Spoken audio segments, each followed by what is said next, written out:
2026లో ఈ రోజు కోల్కతా ఈడెన్స్ గార్డెన్స్ వేదికగా కేకేఆర్ వర్సెస్ రాజస్థాన్ రాయల్స్ మధ్య ఒక అసలైన హై వోల్టేజ్ పోరు జరగబోతోంది. మరి ఈ మ్యాచ్లో విన్నర్ ఎవరో, పిచ్ ఎలా ఉండబోతోందో ఈ షార్ట్ వీడియోలో చకచకా చూసేద్దాం. ఈ రోజు జరగబోయే ఈ మ్యాచ్ ఇరు జట్లకి చాలా కీలకం కానుంది బాస్.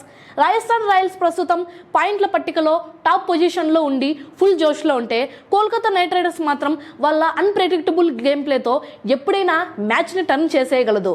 ముఖ్యంగా ఈ మ్యాచ్ జరిగే పిచ్ బ్యాటింగ్కి, బౌలింగ్కి రెండింటికి సమానంగా సహకరించే ఛాన్స్ ఉంది. ఇది ఆఫ్టర్నూన్ మ్యాచ్ కావడంతో డ్యూ ఫ్యాక్టర్ అస్సలు ఉండదు. కాబట్టి టాస్ గెలిచిన టీం ఫస్ట్ బ్యాటింగ్ చేసి భారీ స్కోర్ బోర్డు మీద పెట్టి ప్రత్యర్థిని ఒత్తిడిలోకి నెట్టాలని చూస్తుంది. మిడిల్ ఓవర్లలో ఎవరు వికెట్లు తీసి రన్ రేట్ని కంట్రోల్ చేస్తారో వాళ్ళకే మ్యాచ్ మీద పూర్తి పట్టు దొరుకుతుంది. కేకేఆర్ ఈరోజు గట్టి పోటీ ఉండబోతోంది. నా ప్రిడిక్షన్ ప్రకారం రాజస్థాన్ రాయల్స్కి ఫ్లైట్ ఎడ్జ్ ఉన్నప్పటికీ కేకేఆర్ గనక ఫైర్ అయితే మ్యాచ్ ఒక్కసారిగా వన్ సైడ్ అయిపోవచ్చు.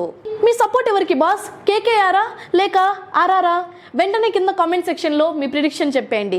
ఇలాంటి క్రేజీ ఐపీఎల్ అప్డేట్స్ కోసం మన రన్ టీవీ తెలుగుని ఇప్పుడే ఫాలో అండి. This is your Shalini Priya. Bye bye.